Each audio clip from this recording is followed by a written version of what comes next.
We talk about ideas changing the world all the time, but have you ever stopped to think about the secret life of an idea? I'm not talking about some random thought, but a real idea, one that actually grows up to build things, to create things, to make a genuine impact. Turns out, it's not just a lightning bolt of inspiration, it's an epic journey. So let's ask the big question right up front. How does a simple thought, something you might scribble on a napkin or kick around on a late night call, actually go on to change the world? The answer is it doesn't just happen. It embarks on an epic journey, a really structured, challenging, and ultimately transformative path that takes it from being a whisper of a concept into a real-world force. Okay, so here's our map for this journey. We're going to follow an idea from its very first spark in the world of thought, then watch it get built in the world of creation, and finally see it released in the world of impact. And at the end, we'll look at the sheer genius behind this whole design. Every journey has to start somewhere, and for an idea, it starts here, in what's called the conversation layer. Honestly, you should just picture this as the primordial soup of creativity. It's messy, it's unstructured, it's all about brainstorming, debates, and asking those wild what-if questions.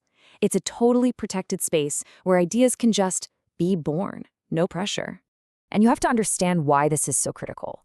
If you forced every new thought to be a perfect, polished blueprint right from the get-go, well, you'd kill innovation. Stone dead. Creativity needs this free thinking zone to even exist. So what happens to the good ideas that pop up in all that creative chaos? You can't just let them drift away and be forgotten, right? That's where they enter the concept incubator. Think of this as a nursery for promising thoughts. It's a place to capture them so they don't get lost while keeping them safely separate from the main official system. So this incubator is actually doing two incredibly important jobs at once. First, it saves good ideas from just vanishing. But second, it acts like a firewall, protecting the integrity of the core system from getting cluttered with a bunch of half-baked concepts. You get the best of both worlds. You get to keep the creativity, and you get to keep your stability. Okay, so an idea that shows real promise in the incubator is now ready for its trial by fire, the knowledge refinery. At this stage, it's not just a cool concept anymore. It gets put under the microscope. Is it safe? Does it align with our core principles? Does it conflict with anything else? It literally has to prove its worth to survive. And this refinery is basically the guardian of sanity for the whole system. Because without a tough filter like this, any system will eventually just drift into a mess of contradictions and problems. This process is the thing that guarantees truth and coherence for the long haul. Now, if an idea survives the trials of the refinery, it achieves a kind of immortality. It enters the canonical knowledge substrate. This is it. This is the big leagues. It's now the official permanent system memory. It becomes part of the core architecture, a foundational truth that the rest of the system can absolutely rely on. And that's because this stage is the bedrock. Your core architecture has to be stable as a rock, totally protected from accidental changes. By making knowledge canonical, you create that solid foundation that you can build everything else on with total confidence. So, our idea has completed the first part of its journey. It's now an official, verified blueprint. But a blueprint isn't a building, is it? So now we enter the world of creation.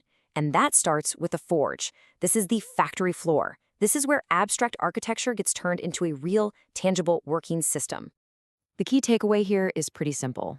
Theory is great, but it's pretty useless if it doesn't lead to application. The forge is that critical bridge. It's the manufacturing plant that takes those brilliant architectural plans and churns out real, functional tools that can actually do stuff. So what exactly comes out of the forge? These things called nodecraft modules. And they're not just abstract systems, they're specific, functional capabilities. The best way to think about them is like high-tech Lego bricks. An authentication module, a publishing tool, whatever. Each one is a powerful, usable component. And this is the exact moment the entire ecosystem truly comes to life. It's no longer just a collection of rules on paper. It's now an operational platform that has real skills. It can perform work, it can create value, it can function like a true economic engine. Now, before a finished module can leave the factory, it goes through one final, super crucial step: capsule creation. The entire system, its blueprint, its resources, its instructions, everything is sealed into a self-contained, verifiable package. Think of it like a perfectly packed, tamper-proof shipping container. And what this all comes down to is quality control. These capsules are a guarantee. They ensure that the thing that gets deployed is exactly what was designed and approved, with zero errors, zero deviations. It basically eliminates the risk of a faulty product ever leaving the forge. And now we begin the final act, the world of impact. The finished, perfect capsule travels to the Delta Force Marina. Now, this isn't just some boring holding area, it's a strategic staging ground. Just imagine powerful ships fully loaded and ready to go, just waiting for the command to set sail. The strategic power here is this air gap. It creates a clean, deliberate separation between the internal world of development and the external world of execution. This is the final checkpoint. It gives you complete control over what gets launched and, just as importantly, when.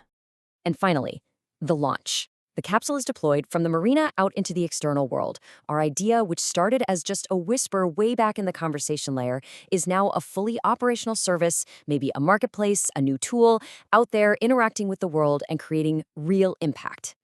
And this just brings it all home. The entire point of this epic 9-stage journey. Well, the goal was never just to create elegant theories.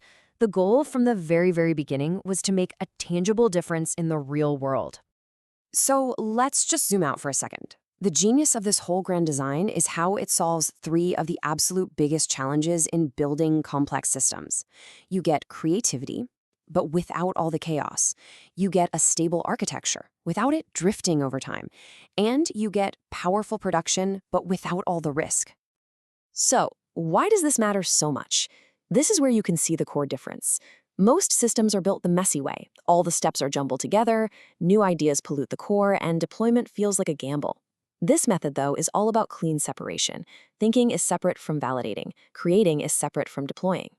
And it all comes down to this one really powerful insight, that clean, deliberate separation between all the stages. That's not just a nice way to be organized. It is the fundamental reason why an architecture like this can grow, innovate, and scale to absolutely incredible levels without collapsing under its own weight.